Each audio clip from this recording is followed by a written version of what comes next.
The broadcast is now starting. All attendees are in listen-only mode. Hello, and welcome to the next Department of Energy webinar. The topic for today is driving demand, working with and learning from contractors. My name is Marion Fuller. I work at Lawrence Berkeley National Labs, and I'm one of the technical assistance providers for the Department of Energy. I'm going to go over a few slides that kind of let you guys know what the Technical Assistance Program is. We offer support to all of the ARA-funded recipients across the country, so the block grant recipients and STEP recipients, and we provide resources and tools to help those local governments and state governments implement successful clean energy programs. We offer webinars like the one you're on today. We have a blog. We have best practices and project resources online. And we also help to facilitate peer exchange through phone calls and also in-person meetings. Some of the topics we provide support on include energy efficiency and renewable energy technologies, program design and implementation, financing, performance contracting, and building state and local capacity for running these programs. If you're interested in getting support, you can go to the Solution Center online at the DOE's website, or you can also call the number you see on your screen or email that email at the bottom of the page. We will respond within 24 to 48 hours with the kind of best resource that we can find within our technical assistance network, which is quite broad. We really have experts from a range of fields and backgrounds that can assist you in making sure that the program you're designing really works. So I encourage you to make use of that resource. Today we have a really amazing panel of real experienced folks from across the country. I'm excited about this webinar in particular because working with and learning from contractors is probably, I think, one of the more important, if not the most important, factors of success in making a residential retrofit program that really takes off, that gets not just tens or hundreds of folks involved, but thousands of folks involved each year. So we have a great list of speakers here. Karen Villeneuve is the director of the Residential Efficiency and Affordability Programs at NYSERDA, the New York State Energy Research and Development Authority. She oversees workforce development programs, the financing programs, consumer education and outreach, and she's also a board member of the Consortium for Energy Efficiency. Second, we'll have Peter Krajak from AFC First Financial Corporation speak. Peter works in a number of states helping develop really innovative financing programs, and he has over 25 years of experience in consumer lending. He'll be talking about the program in Pennsylvania that they've set up that really has listened to and works with closely the contractors in that state. And third, we'll hear from Mike Rogers, who's a senior VP at Green Homes America. Before joining Green Homes, he worked with the EPA for many years, working on the Home Performance Energy Star label. He has over 10 years of experience in home performance contracting and really good insights from working with the programs in New York and other states over the kind of the long term. And finally, we'll hear from Matt Golden with the contractor's perspective in terms of what's working for them in terms of attracting customers. He's the co-founder and president of Recurve, a firm based in San Francisco, and has a lot to offer in terms of the larger picture of what's working for the contractor as opposed to just the program perspective. So we'll get started right away with Karen. Karen, take it away. Thanks. Thanks, Marion. Hi, I'm going to talk today about our Home Performance with Energy Star program. You go to the next slide, please. This is, to put it in context, because there are so many different forms of Home Performance with Energy Star that are operating across the country right now. Ours is a whole house program that includes the comprehensive home assessment, and we do model to savings that we expect from the work that's being done. We require that our participating contractors, who are our partners in this program, to be BPI accredited contractors, and they deliver both the audit and the services that would come through the scope of work.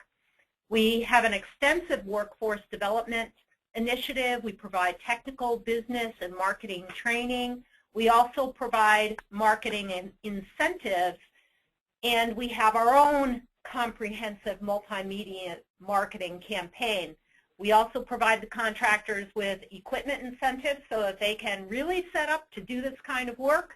We have low interest financing to offer the consumers, cash incentives for the consumers, and we do have an additional incentive based on income eligibility for what we call our assisted home performance program. We also have a very robust quality control and quality assurance program to not only make sure consumers are getting what they're paying for, but also to provide some additional technical assistance to our partners who maybe aren't doing something quite right on their projects and they need to learn their techniques better. So it's kind of on-site, on-the-job type technical assistance. Next slide. Ours is a market transformation program. We're not out just to see how many retrofits we can do today and tomorrow and the next day. We're really trying to permanently change the landscape. We're using the natural forces of supply and demand to achieve this. Working with the contractors, helping them get educated and develop the skills, working with the delivery, the supply infrastructure to make sure energy efficient products are readily available and that we're getting new products into the marketplace, educating consumers, working with them to help them understand the value of home performance services and to help them think about energy a little bit differently in their homes. And the idea is to create a sustainable industry, which means that at some point down the road, there's going to be enough demand that this industry can continue to operate regardless of whether our programs are there. Next slide. Our program has evolved over years. We kicked it off back in 2001, and things have changed along the way. We've seen some improvements in technology and new practices, so it's changed and grown from a technical perspective. We've seen changing consumer attitudes, so we're constantly taking a look at what the marketplace landscape is and what customers think of these kinds of programs and making adjustments in our programs based on where we are today. Our contractor partners have become more experienced and our infrastructure has grown, and so we've made adjustments to account for that. We look at what kind of savings we're achieving, and then we tweak our program and try to focus on one thing or another based on trying to improve the savings that are being achieved. We've looked at participation rates from both the consumer side and the contractor side and made adjustments to improve that.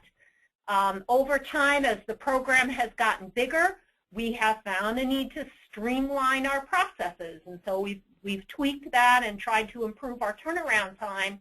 When you go from your first year of doing a couple of hundred jobs to now doing more than 6,000 a year, you have to make sure you can process that paperwork a little faster.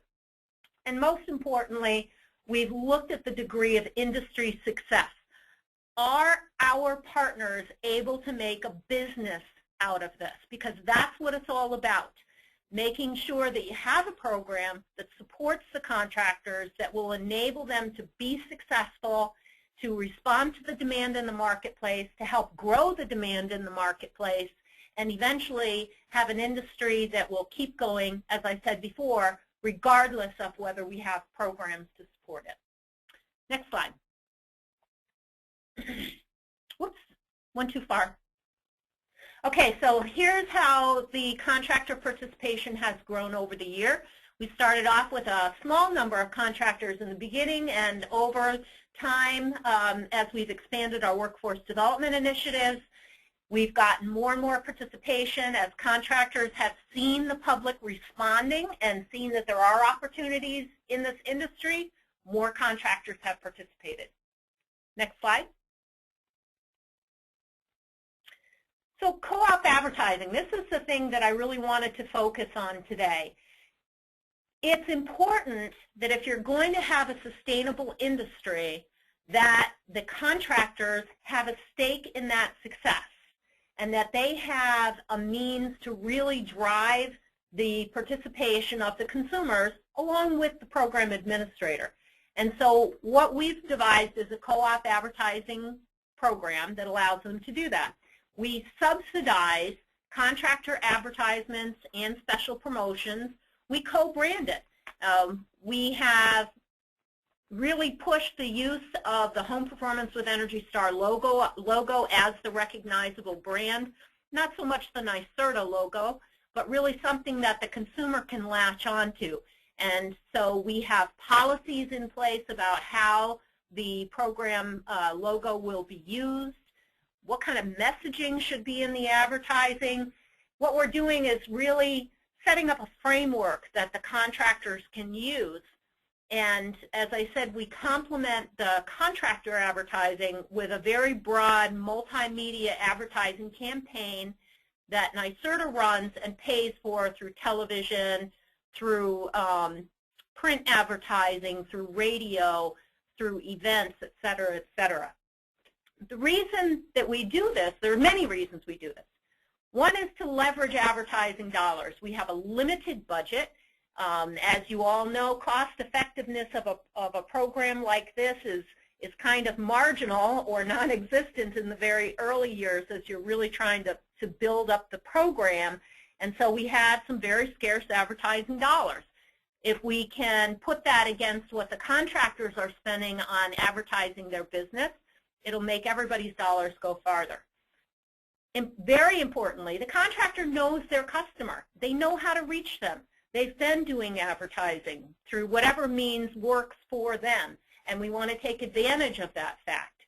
The contractor is buying into the success of the program if they're putting their money out there, and eventually we want them to take on total responsibility for driving consumer demand, and that's how you achieve market transformation. Next slide. These are the policies that we have in place right now. We have reimbursement rates that are based on the number of retrofits that a contractor has completed. So, you know, to get somebody started, we'll offer them some co-op advertising funds, but we don't want to continue to provide incentives for somebody who's not actually getting work done through the program. So we do tie the payback to the contractor to how much work they're actually getting done in the program. We do have some very specific requirements regarding logo usage as the Energy Star program does themselves. We include language in the ads, have a requirement that they include language in the ads that promotes the home performance with Energy Star measures and the energy saving features of the program. They can't just have an ad about countertops and put a Home Performance with Energy Star logo on the page and call it a Home Performance with Energy Star ad. It has to really focus on the program. And the co-op is eligible for media, whether it's TV, radio, print media, promotions. They want to do some special promotions for their customers. Maybe it's a percentage off the work. Maybe it's a free audit. Maybe they're giving something away, and so we can support that. And maybe booths at home shows where they want to promote Home Performance with Energy Star at their booths. So we will co-op all of those types of activities. And in fact, what we've said to our partners is, come to us with creative ideas. You know, we'll work together to develop something that works for both you and for the program, and we'll help you pay for it. Next slide. The other strategies that we use in our program, first of all, we like to get contractor input. We have roundtable discussions from time to time, particularly around marketing. Many of the contractors, because of the economy, are struggling right now, and so we've had a number of conversations with them saying, okay, what do you think we should do differently with our advertising that's going to help drive more customer participation? And so we get a lot of input from the contractors who are our partners to make sure that we're being as effective as possible in our marketing strategies. As I mentioned, we have incentives tied to performance. We also provide assistance to our partners. We do support some training activities that really help contractors learn how to sell Home Performance with Energy Star and gives them some tips on marketing. We have, professional marketing staff here at NYSERDA. We have professional marketing contractors who can help our partners figure out what they might do differently if they need that sort of assistance. We provide downloadable logos, formats, templates for advertising. Something that we're just starting up is a customer referral bonus. It's another idea that we're going to put out there and say, hey, maybe we can help you out by providing an incentive to customers who refer you to another customer. So we're kind of talking with contractors about that idea. We tell our partners where we're advertising. So if we're going to be at a home show, we let them know we're going to be there. We ask them who else is going to be there. We have a list of all the home performance contractors at our booth so that the public can see who else is there from the program.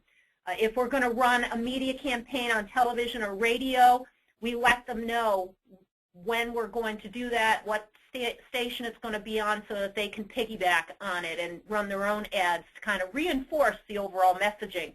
If we're going to run an ad in a newspaper, we will tell them what we're doing. So we put all of our marketing information online in our contractors portal so that they can see what's going on and they can take advantage of it. As I said, we have a vibrant QA/QC program. And what that does, there are many contractors who actually use that as a selling point. They say to the homeowners that they're trying to sell a job to, by the way, I want you to know that NYSERDA is inspecting 10 to 15% of all of the projects that I do.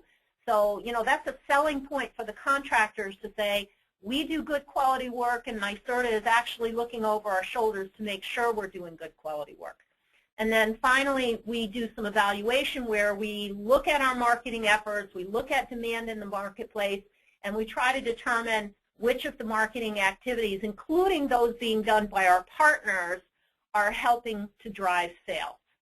Next slide. Karen, just a couple questions on this slide for you. How often does NYSERDA hold the roundtable discussions with contractors?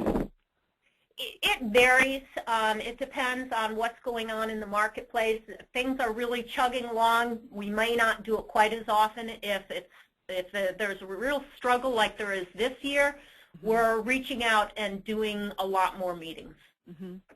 And then when you mentioned doing kind of this high-level ad campaign in certain areas, is there a minimum number of contractors in an area that you use to kind of justify additional marketing and outreach in that area from NYSERDA? It has less to do with the number of contractors. The marketing is, the purpose of the marketing is twofold. One, the major reason is to drive customer participation, but we're also trying to get contractors to join the program. So, and that's a really careful balancing act. If you promote a program too much, and you've got a lot of customers but not enough contractors in the region, the customers will become very frustrated because nobody returns their calls and they can't get the work done.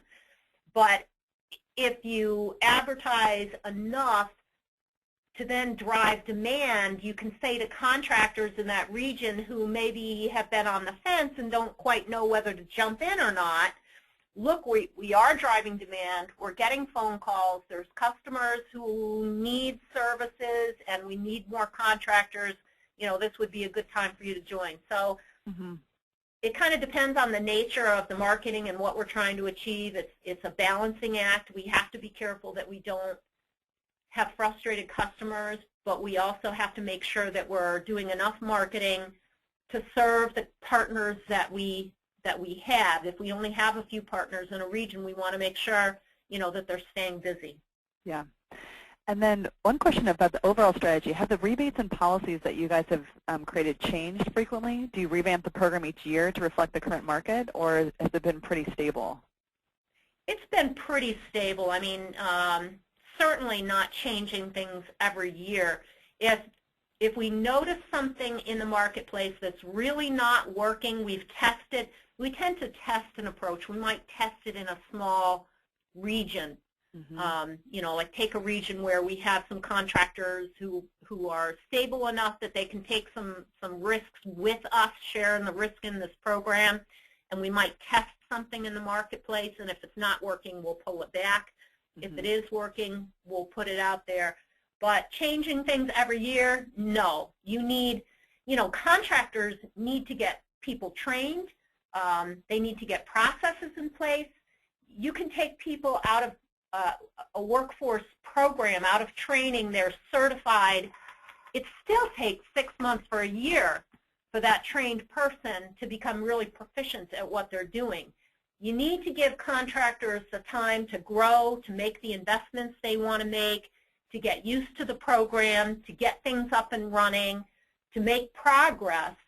And then as you measure that progress, which takes a couple years in itself, then you can make changes. So we have made adjustments over time, but they've been gradual changes that account for what's going on in the marketplace, and they've not been terribly frequent. Okay, great. Thanks. Mm-hmm. And so here's what has happened with our co-op program. You can see that the blue bars represent the total invoices for marketing that have been submitted to us by our partners, meaning that partner has spent this much money on their advertising campaign. The red bars represent NYSERDA's share of that advertising. So they submit invoices to us. We provide them with some of that money back, our share of it. And you can see how the dollars that we have spent have resulted in a lot more advertising overall for the program. Next slide. And then this is our production. You can see we launched in 2001. There's two sections to this graph. The top part of the graph, the lighter blue and lighter red, represent our assisted program. That's for income-eligible households who are up to 80% of the state or area median income, and for those customers, we pay 50% of the cost of the work, up to $5,000. So that narrower band at the top represents the assisted market, and then the lower part of the graph represents everybody else. And you can see we have a nice, steady growth pattern. It's not a straight line graph. There's definitely a growth there. Over the past 5 years, we've been growing on average about 20% a year. This year, the demand is down. We are kind of more steady state compared to last year, as opposed to growing by 20%. Again, it's a sign of the economy. We're about to launch the Green Jobs, Green New York program in New York State, which we hope will result in greater participation rates as we provide some low-interest financing, some new types of financing to the market that'll help us get there. So that's been our experience. That's how we work with our contractors in New York State. And I guess that's the end of my presentation. Thanks so much, Marian. Great. So we're now going to hear from Peter, who will be talking about the program that he's involved with in the state of Pennsylvania. So, Peter, I'll turn it over to you. Thanks, Marian. I was looking at my bio there, and it says I have 25 years of experience in consumer and mortgage lending. I wonder if anybody's ever said they have more than 25 years experience. I have a feeling that'll be you start to lose something after that point. Still have 25 years of experience, but I will be talking, kind of reinforcing what Karen was talking about. Not so much specifically about Pennsylvania, but what our experience is in the nature of contractor-driven programs and how you get contractors further engaged in the programs we run across the country, Pennsylvania being the flagship program. Very quickly, we've been around since 1947. We are a lender that specializes in nothing but energy efficiency lending programs. One of 3 Fannie Mae approved energy lenders in the country, and we're in about 24 states now. We have about 3,000 contractors that we work with. Also starting a new green credit union, which is kind of going to be our new flagship. And I think I skipped a slide here. Next slide, please. Oh, there you are. That's fine, Marian. The Pennsylvania Keystone Health Program, which some of you may be aware of, is an interesting program. Again, my topic here will be talking more about finance-driven kinds of things as opposed to Karen's, which was more holistic in the whole home performance world. But we've done about 7,000 loans in the last couple of years. The Philadelphia Better Building Award grant is going to be piggybacking off of this, so it's been a very successful program. Connecticut Solar Lease Program, the Connecticut Program for Energy Efficiency, Kentucky's Performances Program. So we're pretty engaged in a broad geography. Go ahead, Marion, please. I think financing, as many of you are aware, really is a key component to all this consumer embracement and contractor embracing of home performance and energy efficiency lending. Our loan volumes actually double over what it was last year. There's just huge consumer demand for affordable financing, and I call it the perfect storm where you have a credit crisis that we're aware of, where banks have restricted home equity lending. That's if you have any equity in your home, and you probably don't. And contractors are frustrated because they need the ability for consumers to pay for the improvements they're suggesting. An enormous amount of improvements are financed one way or another, and the most important factor, I think, in energy efficiency improvements is the recognition that contractors drive the demand. Consumers are not really jumping up and down about going out and getting their house weatherized or improved unless they're going to see dramatic impact in their electric bills. So it's a contractor who has to engage this in an educational and sales process to get consumers to take full advantage of a program and take advantage of creating the energy savings that we're all hoping for. Rebates and tax credits are great, but where does the rest of the money come from? So that's why the financing is such a giant gap. And of course, as Karen said, you got to keep it simple for the contractor and the consumer. The goal is the work performed and energy savings, not the number of audits conducted. Next slide, please. I always talk about two kinds of consumers, the reactive consumer that we've all seen, and our friend Dwight there, who's a proactive consumer. And go ahead, Marion. The reactive consumer falls into what I call the financing twilight zone, those jobs between $3,000 and $15,000 that are too big for a credit card and too small for a home equity loan. It's really the vast majority of home improvements, and our job and our goal with all these programs is to get people to move to a more proactive state. But you can't ignore these people when their heat pump is broken or their furnace is broken or they have no heat. How do we get them to engage with a well-trained and ethical contractor base and put in an Energy Star or high-efficiency systems and maybe step them into the way into home performance? For most of these consumers, they end up going to a big box store and taking some kind of a teaser rate financing program that really is not in their best interest. It's 0% for 6 months and then 32% thereafter. They want a longer term or lower rate than they can get from a bank, and that's been the foundation and success of programs like Keystone Help, and I believe to a large extent the NYSERDA program and other programs like this. Next slide, please, Marion. Marion, next slide. Where we want to drive consumers, though, is into this proactive world, and I can tell you firsthand, I was telling the other panelists that as we speak today, I'm having a blower door on my house. And I'm going through the entire process. My goal is making sure my dogs do not get sucked out through the blower door. But it's a fascinating thing. My motivation was, other than the fact that I do this for a living, was the fact that my utility bills the rate caps came off and my electric bills went up 30%, and that's no greater motivator than that. So I'm in there looking at ways that I can save money on my house, and I engaged a BPI certified contractor who's coming in making the recommendations, and it's going to be a longer process and one that takes more foresight and engagement on my part, but clearly where we're trying to drive the market. Next slide, Marion, please. So where has everything worked? We've seen that contractor-driven programs. I'm trying to make that distinction because sometimes programs think they can put run a statewide program or a utility-wide program and do bill stuffers and a lot of PSA announcements, and that consumers are going to flock to their local banks for some kind of energy efficiency financing program, and that's not the case. They may call their contractor. The contractor has to be engaged. If it's too complex for the contractor to be engaged in a process, they're just going to suggest that they pay on the credit card or not do the job at all. So the programs that have been successful, I think, are the contractor-driven ones, where the contractor becomes the focal point. We can skip through on-bill financing. That's something we're getting engaged in. I think that's a great collection vehicle. I don't know if it really helps people get more loans, and of course, we're all aware of the status of PACE. I think it's great for larger jobs, and I think it's going to be a great piece of the puzzle, but I'm not sure if it solves all the problems for even smaller improvements. Marion, next slide. So contractor management and recruitment is really the key to a successful program. So anybody out there who's looking to roll out one of these programs, the first step that I think is having a contractor network that's financially and ethically stable and have somebody that is there monitoring that contractor network. You could have a great technical contractor. He may be a brilliant engineer, brilliant building scientist, but his company may not have the financial wherewithal to stand behind their work or their warranty.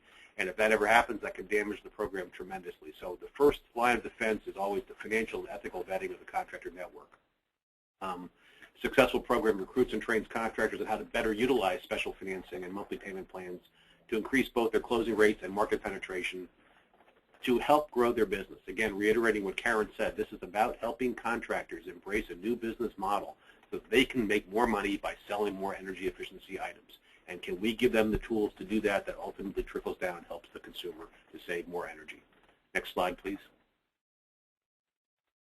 We approach it in Pennsylvania, the Keystone program, really in both programs both the loan program and the contractor approval process is a tiered process. So we will have loans that address what I call that reactive consumer. For example, right now it's a 699 10-year unsecured loan for an Energy Star rated improvement. We're rolling out a new program that's going to be a 299 loan for a consumer that's going to go through the home performance protocol with a BPI audit and blower door and air sealing before they make that Energy Star improvement. So we're trying to push the consumer, not disregard the vast majority of consumers that have to replace their heat pump, but push them more toward this holistic improvement. We try to approach contractors the same way. An approved contractor is somebody that goes through a pretty thorough screening on Better Business Bureau and personal credit and business credit to make sure that they were established and have been in business for a while, but we've not assessed their technical capabilities. If you jump right down to the bottom classification, that the certified contractor is a BPI certified or accredited company. But what we did was we realized we had to create this middle ground. So we created a middle ground of trained contractors that are people that go through a course called Home Performance 101 to try to get them to engage and move up the panel into more comprehensive contractor approach to things here. Next slide, Marion, please. So how do you get contractors engaged in your program? Well, one of the key steps is partnering with contractor trade groups to get them to embrace a program that you're running out. Program-wide contractor introductory breakfasts that we find to have great success where we're introducing the program as well as training consumers and contractors to a certain extent. Oops. Excuse me one second, I had a speaker problem there.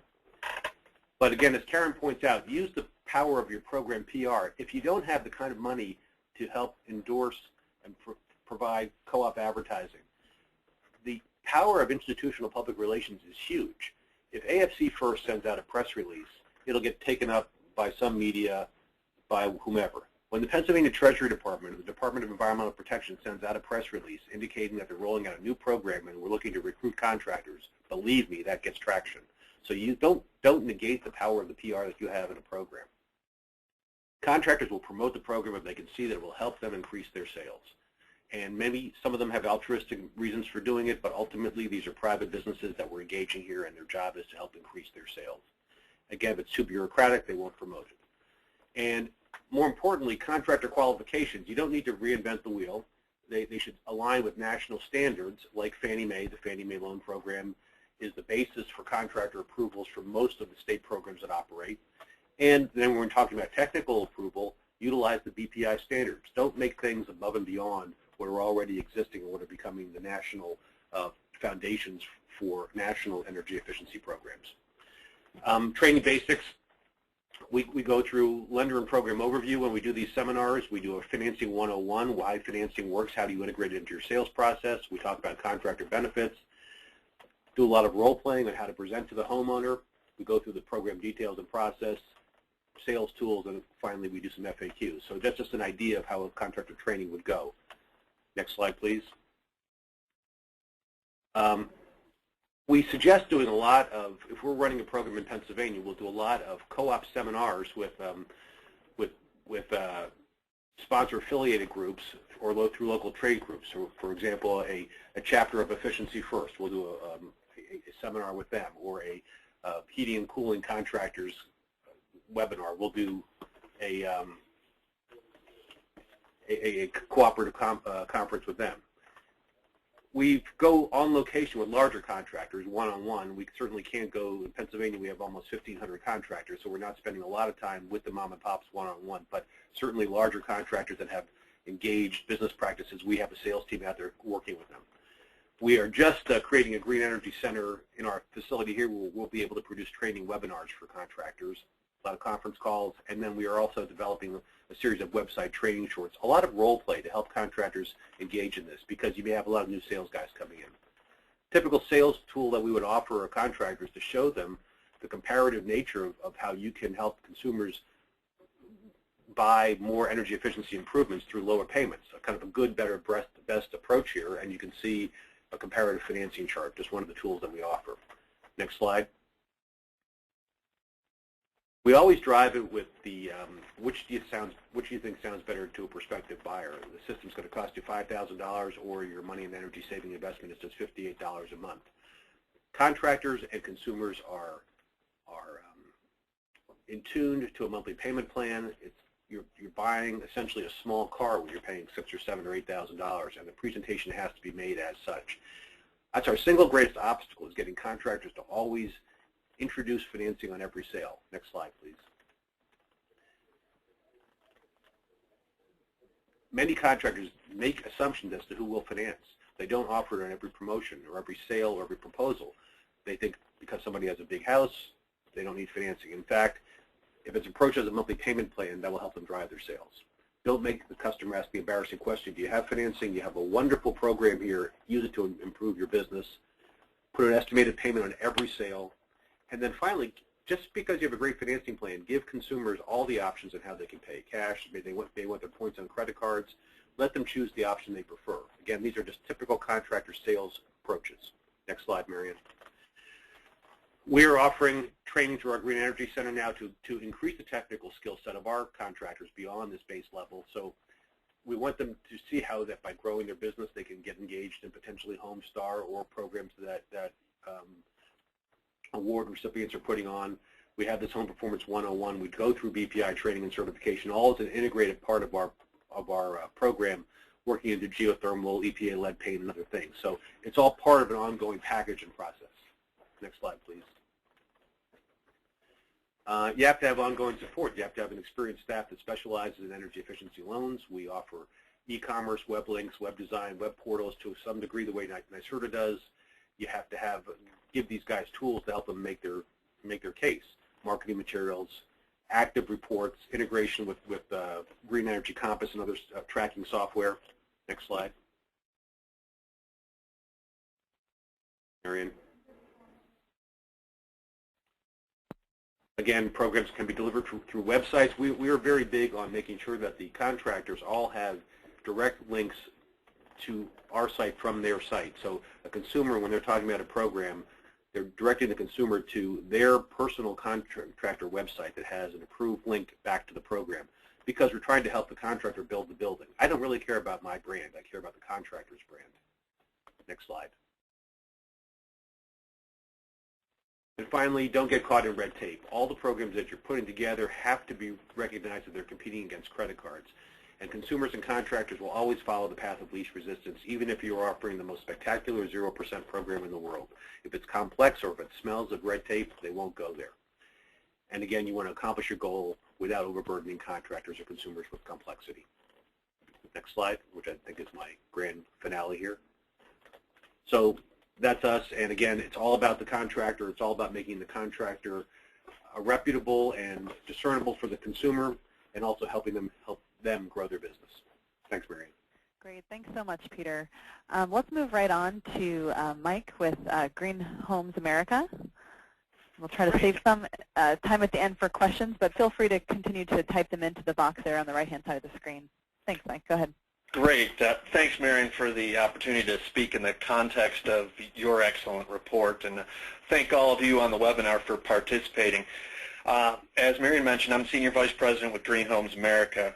Just to make things clear, we make our living on the ground fixing homes, knocking on doors at the retail level. You know, hello, Mr. and Mrs. Smith, can we make your home more energy efficient? Actually, that's not the message we use.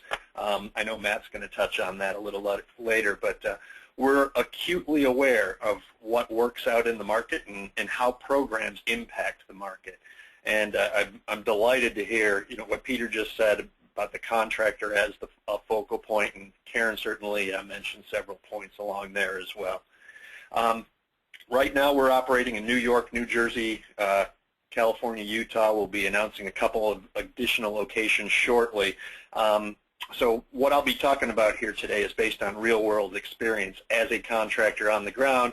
In addition, I'll throw in observations from my previous life when I actually traveled around helping programs and contractors get up and running.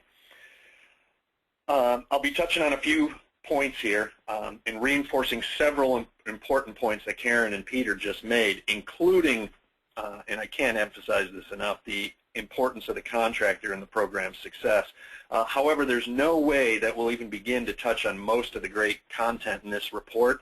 So I would be terribly remiss if I didn't encourage all of you to take the time to read this driving demand report cover to cover. It's excellent. Read it and read it again. Demand for this, we know the need is real. Demand is real. I'm not going to run through this list of drivers here, but I can assure you that with the right touch points, we can reach out and hit most customers with the financing and other incentives and inducements that are out there, some of which Peter just discussed. We can actually have an enormous impact in existing homes. However, it's important to get it right. And before I dive into what I think are my core recommendations, I want to touch on a couple of very important points that cross multiple areas, some of which are mentioned explicitly, others implicitly in the report, including messaging and contractor business sustainability. Next slide, Marion. Go ahead and click through to fill this out. First, this is a mistake that we often make in the energy efficiency world. We think that if we give people good information, they're going to act accordingly, and that people are going, if we generate a score for their house, if we give them a free audit, they will take action. Well, that certainly has not been borne out by what we've seen in the field ever since the energy crisis in the mid-70s. Good information, free audits do not translate to action. Next slide, please. And if you think about this, we know this from other arenas in behavioral economics. You know, people do not necessarily act rationally. We like to assume they do, but they don't. You know, how many of you out there in the audience right now have tested your home for radon? You know, we still know that lots of adults smoke. A lot of Americans are overweight. People don't even take advantage of the free money their companies are offering in their 401k plans. And you know, I like to pick on myself too. If I were a rational person, would I actually own 6 tents? I only go camping about 3 times a year. So people make, the point here is people make decisions for all sorts of reasons. And you know, the man who really inspired me to get into energy efficient, Amory Lovin, summed it up pretty well. People don't want heating fuel or coolant. People want cold beer and hot showers.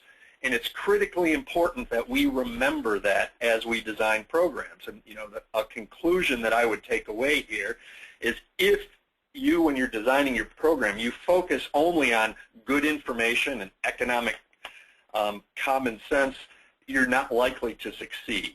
And that's why I feel obliged to say that I don't think free audit programs work. We've spent a lot of money in this country giving free audits.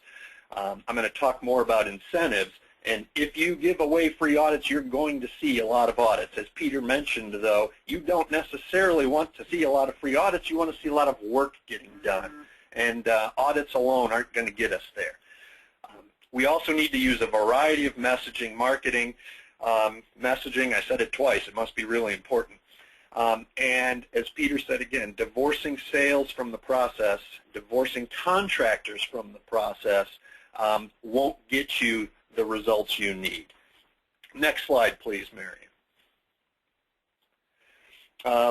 It's also important not just to think about the messaging, but as you heard from both Peter and Karen, the centrality of the contractor here, to think about how the contractor's business works and how the program impacts the contractor. Now, I'm generalizing using real round numbers here, but for a company to get up and running, it takes about $100,000 to get going.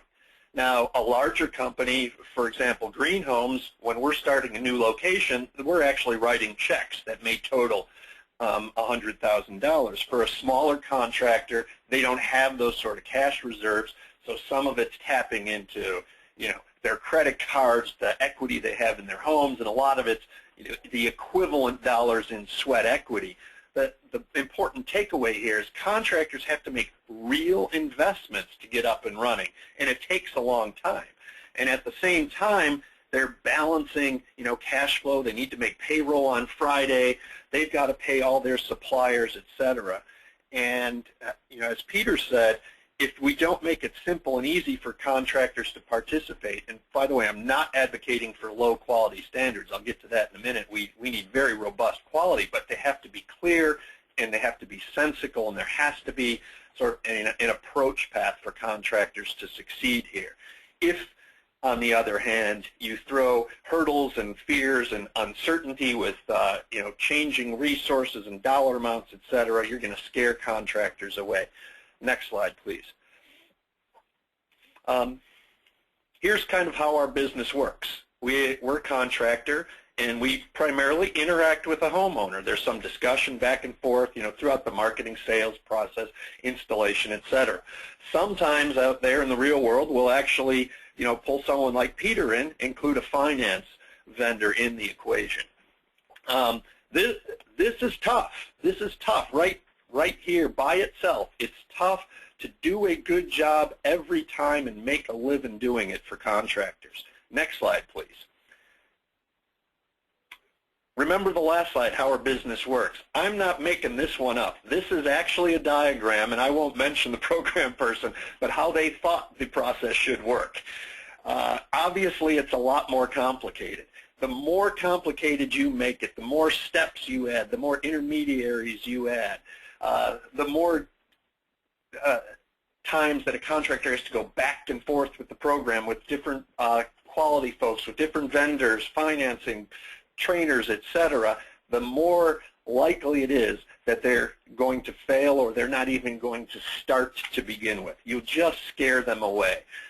This is not an argument not to do nothing. I'm very familiar with Karen's program, where we've been operating since day one. Actually, N-Therm, which is now Green Homes America, in Syracuse, was the very first program to sign up in Karen's program almost 10 years ago. We're all for high quality. It just has to make sense. Go ahead, next slide, please.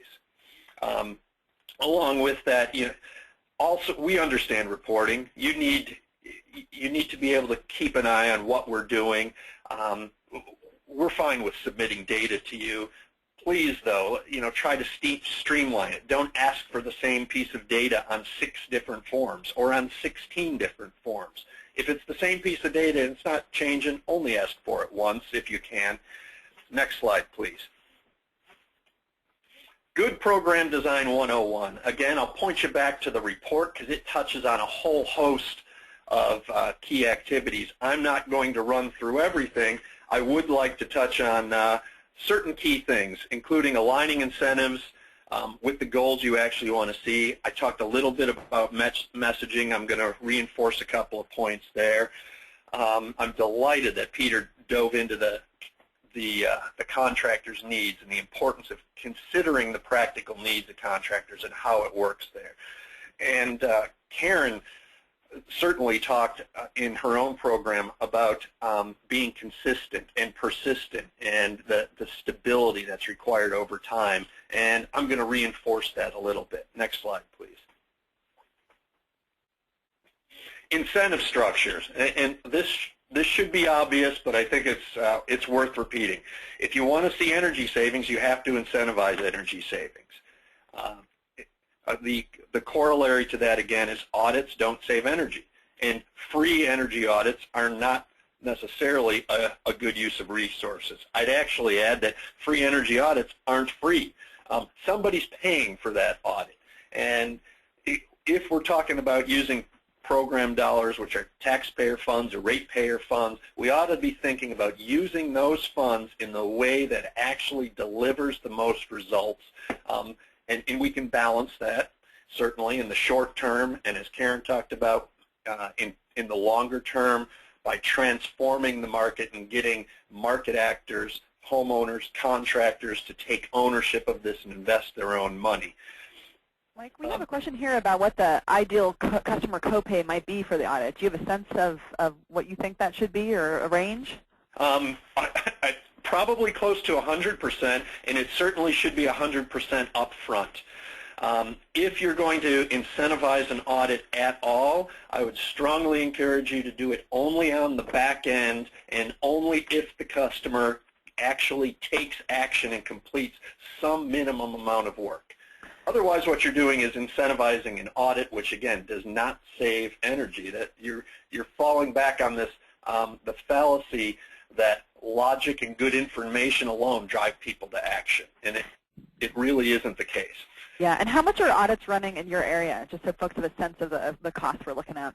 The cost of audits varies widely around the country, and it's driven by lots of different factors.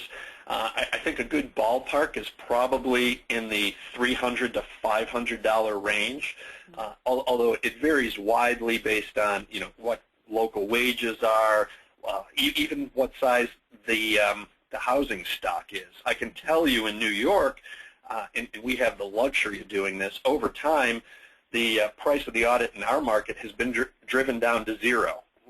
We can't make a dime delivering an audit in our Syracuse market. Fortunately, we're a contractor and we can include that into the overhead so we can keep our doors open. It's certainly not an approach I would advocate for, but unfortunately I don't control our competition, and that's the direction they've taken it there over time. Other locations we're charging in the $300 to $400 range. It seems like in the long term, $100 is about the sweet spot of, once you get through the early adopters, what the market's actually going to bear. People don't understand the value of the audit. So I can certainly appreciate the desire to incentivize an audit to some extent, but again, I would encourage you to think about that once they've passed some sort of actual savings threshold or milestone or benchmark. If you do some set of measures, we'll give you some percentage back on that audit. Great, thanks. Along with that, if you want to see deeper energy savings, you should scale your incentives to the energy savings. We're really interested in programs like Homestar, which may or may not go anywhere, but it's already driving good program design around the country. Places like New Jersey, where our incentives we're able to offer to customers are based on the level of savings that we're projected to achieve. A program launching in California right now, very similar type approach. And that the more you invest, the more energy savings, the more bottom line results you deliver, the higher the incentives. This is a great tool, by the way, for contractors. It's a carrot that we can dangle in front of the homeowner. Hey, if we push it just a little bit further, you're eligible for a little bit more incentive. So it's where the interests of the homeowner, the contractor, and the program all align, moving towards deeper energy savings. Stability is absolutely critical, and I won't name names when it comes to programs, but programs that have thousands of dollars of incentives that they're there and then they go away, but then they come back again, and then they go away again, and then they come back, and then they're temporarily suspended. That's absolutely the wrong way to go about it. What happens is, sort of in the low points, if the market believes at all that the incentives may come back, they freeze. They don't do anything. Homeowners aren't going to make any sort of purchase when there aren't incentives available if they believe that the incentives are coming back. So you have to think about what your goals are, and you can start incentives very high. You saw Karen's curve. It takes time for this to ramp up, so you can reward the early adopters and encourage other folks to jump on, and then you can ratchet those incentives back over time if you don't have the budget to sustain the growing volume. But don't do a start, stop, start, stop, start, stop. That's death for consumer participation, and it's death for contractor participation. And I'm not going to talk about financing because Peter did a great job talking about the important role and how that works. Removing contractor speed bumps, making it easy for contractors is critical. Peter certainly mentioned this, and Karen in NYSERDA's program, I think, has done a better job than anyone in the country in terms of involving contractors. Gathering them all at the early days of the program, even in advance of the program, gathering the contractors together in a room to hash out what's working, what's not working. And I can tell you, I sat in some of those meetings, and they're lively and boisterous. And the program manager or administrator is always up there in the hot seat, but the feedback is critical. And this doesn't mean you tailor your program to every whim of every contractor. It still has to, make sense. You still have to a fiduciary responsibility to protect those funds, but you've got to listen to the contractors because they are the force on the ground that's driving this. I won't talk more about co-op. Karen did a great job other than to say, revisit Karen's slide and review all those points. Co-op's great. It does leverage dollars, and it helps us contractors on the ground do what we already know how to do. And again, don't do anything that slows down the process. Delay is bad for a contractor. It's bad for the homeowner. It sort of extinguishes the motivation and will to move forward that at one point was ignited. And as you're setting up your program requirements, respect the fact that contractors need to keep the money flowing to keep their business open. If we've completed a job, we understand you want to do quality assurance on the job, but make sure it's timely. We can't wait 6 months to get paid for doing that work because we've already had our crews out there. We owe them wages. We've already used the materials. We owe our supplier money. It's important that we actually get paid for the good work that we've done. So we have no problem with quality assurance inspections. In fact, we love them because it keeps all our competitors honest. But don't let that cripple the good contractors and good work you're trying to see. Next slide, please. Just another quick point, and I think this is something that programs in general can do that contractors can't do at the same level. We don't have the same level of credibility. There's all sorts of information and worse, misinformation out there. Windows are magic. We'll pay you money. We're going to reduce your energy bill so much if you put in new windows.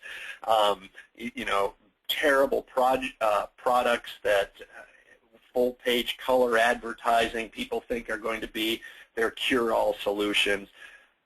What we need is the program to reinforce the messaging about what the right approach is. Your trusted resources. Have a good website. Use good advertising. Use it like Karen does, though. Let the contractors know so we can dovetail our own efforts and our own messaging and move the ball forward together. Next slide, please. One more click, please, Marion. Please don't confuse things. Energy Star, for example, great brand awareness out there, great credibility. Whether or not you use it, that's up to you. But please, let's not, in every state we go to, create 10 different programs with different requirements and different branding. We're confusing the market. And if we really want some synergy here in the marketplace, we have to be looking at the national level. Coca-Cola doesn't advertise it as Coca-Cola in Atlanta and, Red Stripe Cola in Washington, D.C. and some other cola in Houston. They take advantage of national branding. So friends, relatives, colleagues, workers around the country can start feeding off of each other. Try to be consistent on your branding. Try to be consistent on the program requirements, all that stuff. Next slide, please. Again, take a look at the program. take a look at the report. Great stuff there, and thanks for the opportunity to talk with you today. Thanks so much, Mike. I really appreciate it. And for those of you who haven't seen the report, he's referring to the Driving Demand for Home Energy Improvements report that Lawrence Berkeley National Lab put out a few weeks ago. It is available online at drivingdemand.lbl.gov. And on that website, there's also a listserv that you can join for practitioners to share ideas. And we also will be sending out any resources or other information that we have available and that we come across. We'll send it out to that listserv. There's webinars, other links there as well that may be helpful. So that's drivingdemand.lbl.gov. So let's go to our last speaker, Matt Golden from Recurve. Take it away. Great. Thank you, Marion. So I'm going to keep this really short and sweet because there's not a heck of a lot I was intending to say that wasn't already covered by any number of times potentially by the other speakers. But go ahead and advance the slide. I'm going to go actually one more. One of the key things I wanted to talk about is targeting customers. And what a clear recognition that we have in the marketplace is that even if we hit all of our goals over the next 2, 3, 5 years, we're really clearly in early adopter land. And so one of the things, especially as we start talking about whole neighborhood approaches and these sorts of things, just being aware that the most cost-effective customers to acquire tend to be those that really have a distinct problem that we can solve and are kind of in the early adopter categories of the market.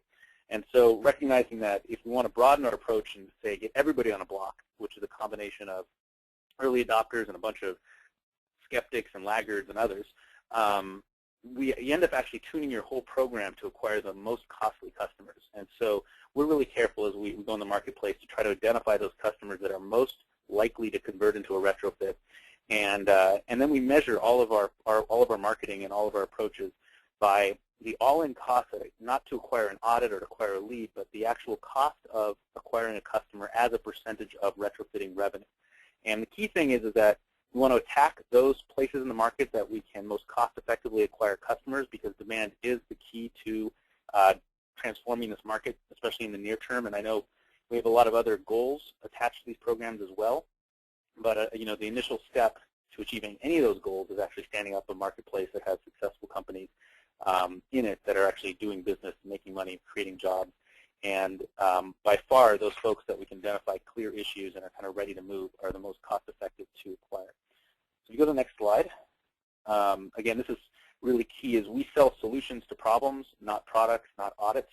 We find that if customers cannot identify an issue that we're there to solve, that we're very unlikely to convert that customer. For the most part, things like global warming and whatnot, while could drive audits, tend to be not good drivers of people actually making investments to retrofit their homes at the end of the day. So we're looking for people that have really distinct issues that we can solve in the categories. And you can jump to the next slide. This is a build, but we're looking, of course, at saving energy, but health, comfort, and indoor air quality are really as important and oftentimes bigger drivers of customers actually pulling the trigger on the types of retrofits that we do. So especially with the transaction cost that we're talking about, the audit that's required, staying home from work, paying for a pretty large retrofit that may take a week or more to do in their home. When you're looking in straight financial terms, it tends to be, it's important and people all want to save money. But when they're looking at kind of the transaction cost and the hassle associated with, if you finance one of these projects, what ends up being, a savings potentially, but not a huge savings per month, we find that it's this combination of issues that actually brings people to do the work and actually move forward with the project. And so even if your goals are aligned primarily or even totally with energy savings or carbon reduction, which is great, recognizing that your customers are doing this for a variety of reasons and making sure that you're incorporating those into your marketing. So you got to kind of get outside of the box that you might be thinking in within the goals of your own program. And there's a reason why environment support might be on the top of all of our minds, but again, when it comes to actually making a large-scale buying decision, people tend to actually put their money up to solve a problem that they actually can feel. And unfortunately, typically, climate change doesn't tend to reach that level of pain. So I'm going to probably be able to jump through. I'm thinking the rest of my slides and looking at the time, and I think I can go ahead and hand my time back and see if there's any questions from the audience. Okay, great. I'll just these will all be up online so folks know. And we'll just actually go to this slide, which at the bottom of the screen has the place where you can go get the audio for this and also the slides. They'll be up in 3 to 5 days, I was told. These are upcoming webinars you can see on our screen. You can register for those at that same link below. So let's go to a few questions. A question from a contractor in California who's asking, how do you keep reporting and verification costs down? He says that in the California programs that they plan to be a part of, they think that the costs of reporting will maybe be about 50% of the rebate amount that the customers are giving. So it's a significant chunk of the cost that they experience. Anyone have suggestions for how to keep those costs down for contractors? And maybe we could even start with Karen, since you have so much experience from the New York program. How to make that easy for contractors?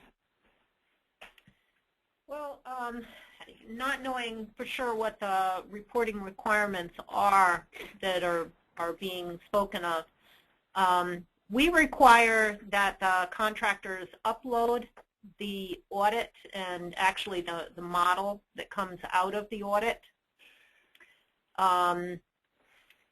We have the contractors helping the customer fill out applications. Yeah, I don't know. It might help to get a little more context.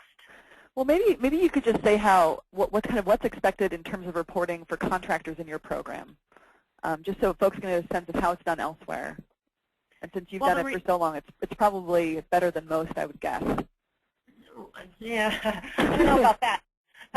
Mike might be in a better position to compare from program to program, but we require, like I said, uploading of data.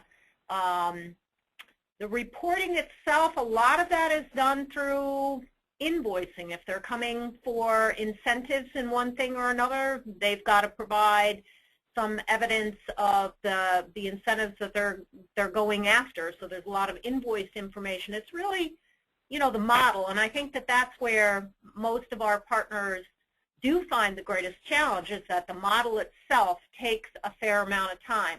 One of the things that we are going to be doing, because we do have this Green Jobs, Green New York program that is rolling out, we've defined an audit. We didn't used to have a definition of an audit. There was a whole bunch of things that people had to do. There were some required minimum things.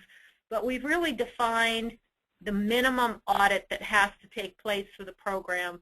They're going to have to upload the results of the audit, but we're not asking them to do the model unless the project actually goes forward. That's great. And so, we're hoping that that will help the contractors eliminate some wasted time by only having to focus on the projects that go forward as far as modeling is concerned. I mean, most of the reporting, figuring out the energy savings and everything, we pull that from the models. We're really doing the program reporting. What about Mike or Matt? Do you have ideas from the contractor's perspective about what would make sense in terms of making reporting and verification easier and less costly for contractors? Matt, you want to take a crack? So, I mean, we're experiencing. I don't think it's quite half the cost of the incentive, but it is a significant expense. And actually, what I was going to talk to is more actually programmatically, and then I might hand it back to Mike, which is I'd really encourage programs to look at standardizing, for example, on home performance XML and kind of these standard data structures, because there are quite a number of innovative tools in the marketplace, and we really need to see an evolution in the type of systems that manage these programs and the tools that contractors use in the field. And we want to make sure that those kind of innovative products are able to interact with programs in an interoperable way, so that contractors can choose tools that work best for them. I can't say that we cracked the nut on making the California program, though, really streamlined at this point. Though, it's a pilot program 2 months in, so we definitely intend to continue to work with them, try to not kind of wring the kinks out as we move forward. This is Mike. I'll just add, it certainly is a non-trivial level of effort and expense for a contractor, and programs need to be really cognizant of that. One thing that a program can do as it's doing this, first consider the software as Matt just talked about. We already have to use a variety of different software packages. That certainly slows things down, especially when package A doesn't talk to package B and we have to use them both in the same program. The other thing is, if you're going to require reporting, try to keep it to paper that the contractor's generating already. If you're requiring them to submit a model and a contract, then don't require Form C that essentially allows them to input everything that's already on the contract and in the model. Just basic things like that. The program, the information is there, rather than creating a bunch of, as I mentioned earlier, a bunch of sort of duplicative forms that require you to enter the same data over and over again. Pull it from what the contractor's already doing. So the contractor can move forward and do the things that they do best, which is engage the homeowner, make the sale, and actually deliver the improvement. And the program folks then can tease out whatever information they need from a due diligence perspective and a program accounting type perspective. I would just add, this is Maggie, that, look at that chart that Mike had that showed all the boxes and the flow of the program. Think in terms of the totality of your program, because oftentimes any individual step just doesn't seem like a whole heck of a lot. But when you look at it in its totality, it becomes completely unwieldy. And so just always remember to back up and say, what is the entire scope of things we're asking these folks to do, and try to get an idea of how much burden that actually is. Marion? Yep. Just to follow up on the software, when we started our program 10 years ago, there was really only one modeling software package out there that we felt we could use. Over the past few years, there's been several more packages and modeling software that have evolved and are available. And we actually put out a request for qualifications on the NYSERDA website to invite the manufacturers of other software to submit their packages. We established criteria saying this is what the software has to do, and then you submit it and you demonstrate to us that your software can do that, and we will make that an approved software for use in the program. And that way contractors can use something that they find particularly more user-friendly than another package, and maybe they're using the same, they're working in more than one state, and they can use something that they're using in another state. So that is something that we've changed over time to make it a little easier for the contractors. Great. And just so folks know, the webinar is officially over in a couple minutes, but whoever's able to stay on, we welcome that. We'll probably go an extra 15 minutes because I'm getting a bunch of good questions here. So I have another question that's probably maybe for Peter or Karen. We have someone who's looking for advice on how a program should work with contractors who continually submit incorrect or inaccurate bids, even though they receive ongoing coaching and sample bid forms. Any thoughts on how to deal with that? I mean, is that just a business practice issue, really? Is it just a contractor who is, I hate to use the word incompetent, but a contractor that's not able to modify their business practices?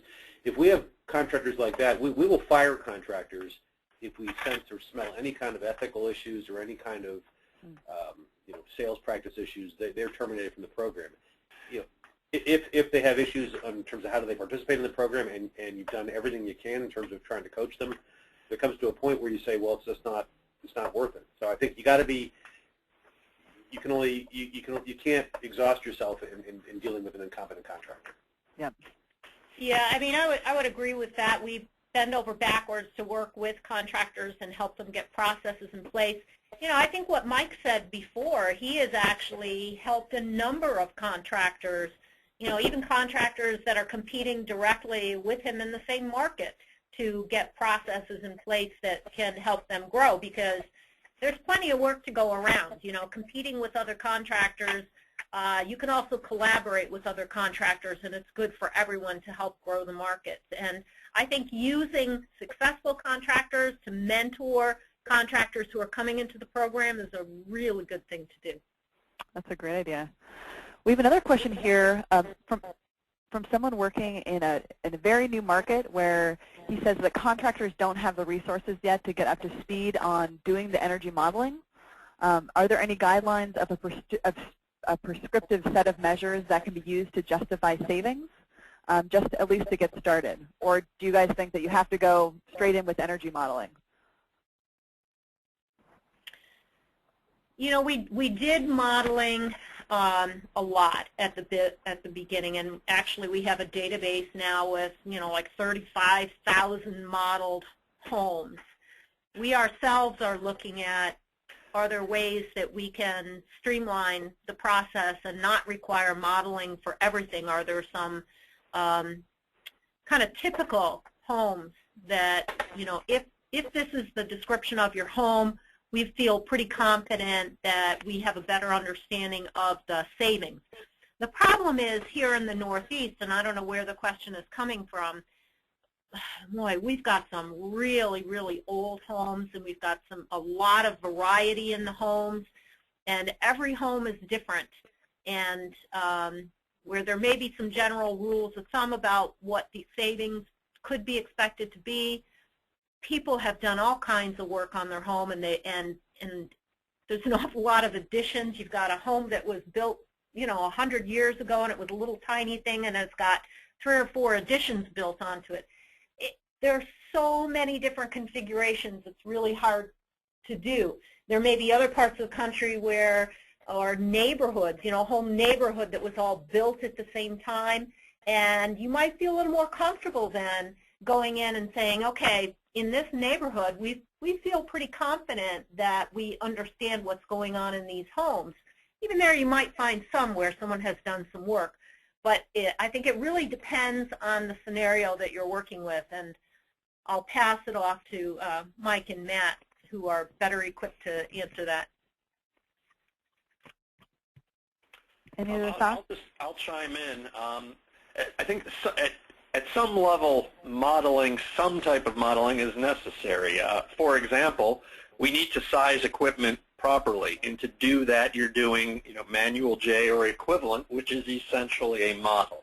So at some point, it's kind of non-negotiable. You need to do some sort of modeling to be doing your job. But I think there's also probably, you know, some trade-offs and streamlining that could be done. The one point, though, that really shouldn't be negotiable is the diagnostics that feed the modeling. If we're talking about air sealing a home and we're not doing diagnostics using a blower door or using a duct blaster, certainly doing combustion safety, then there is no way we can be making any sort of recommendations that really makes sense for that home. So modeling, I don't know what the perfect answer is, but there's some level of modeling that's required, but we shouldn't even be talking about a program without having the diagnostics. Yeah. Any other comments? Okay, then we have another question about attracting customers to attend events. And Peter, I wonder if you can speak to this. There's someone who keeps on seeing the same contractors at various events, and they really want to reach out beyond this kind of core contractor group.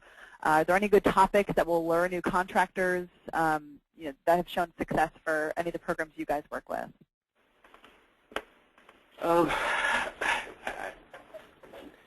Attempting to lure contractors or consumers? You're saying how to get contractors?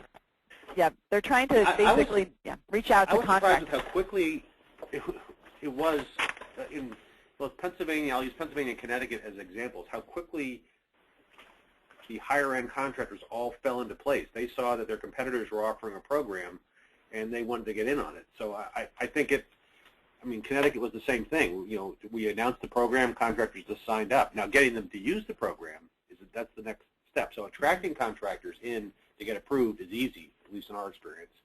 Motivating them to properly adjust their business to use it requires, this is where we're getting far more engaged in webinars and mandatory trainings, and you know, we've always been, we didn't have mandatory sales training. We're making that part of our process right now.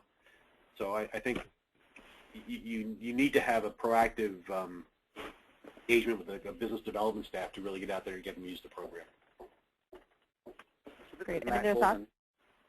I'll just jump. So one of the things I think is important is just sequencing. So I think a lot of what I've seen roll out so far has been workforce and contractor engagement first, and then looking at demand creation. And I think an awful lot of contractors have been pretty burnt by that scenario, to the point where I think, and I've lived through this in California with the California Solar Initiative, which is a very healthy program with over 1,000 contractors that has been created in the last 6 or 7 years. I mean, it was just a handful before the program started. And what drove contractors into the business was that they saw that people were making money in the business. And it started out very lucrative, and there was kind of a trade-off over time between the very lucrative incentives. It started out at more than 50% of cost, and then there's a trade-off over time as the industry stood up and actually became successful of those. You know, the rebates decreased and the requirements increased. And what drove contractors into the space were seeing people actually being successful in making money. And so I would actually just say drive demand. We're better to have a very short term, and I think it will be a very short term problem of more people wanting these services than there are suppliers, which is actually a good thing because we need these companies to be profitable. And that's not a bad word. It's not a 4-letter word. Profit is how companies expand and grow their workforce. So if you build it, they will come, meaning if the customers are there and they can make money, the contractors will pivot on a dime and be knocking on your door. But at this point, I think a lot of the contracting community has felt really, there's been a lot of promises made, but there's not a lot of evidence yet that this is a market that we can actually make money in. Yep, so that you actually have to something that they desperately want, i.e. the customers, to get them involved on a reliable basis, and that makes sense. One other question about contractors. Not all contractors do kind of the home performance audits. Are there any programs that have been successful in creating audit reports that then non-audit contractors can actually use to do major work without doing their own evaluation? And I guess this is true in any case. Is there have folks been able to do a single assessment on a home and then have multiple contractors bid on that work?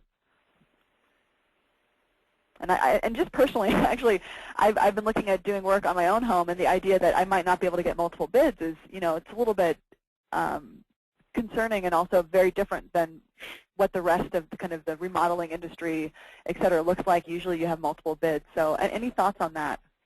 You mean multiple bids for different items? Multiple bids for the same scope of work. Why can't you do that? Why can't you get multiple contractors to come in and do?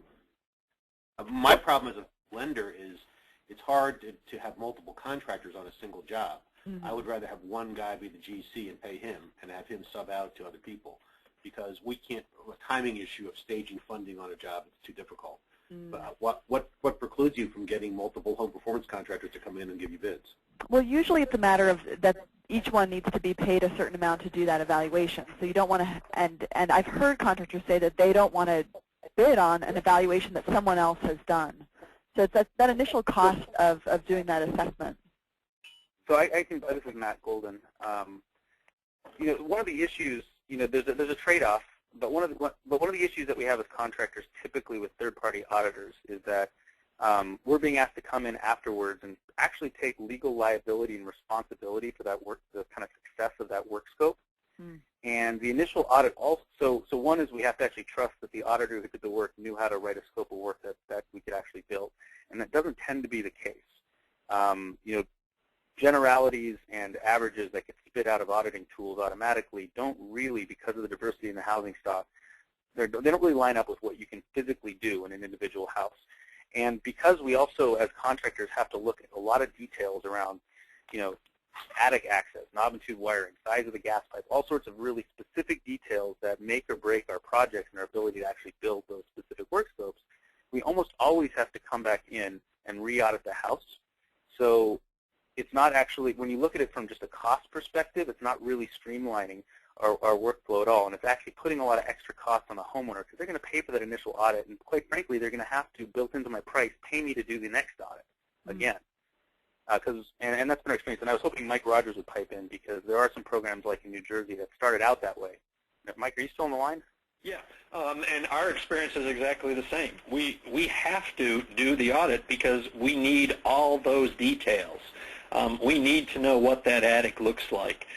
So if our technicians didn't go up in the attic and see what the bypasses look like and count the number of can lights and the other things that Matt talked about, gas line sizes, knob and tube, asbestos.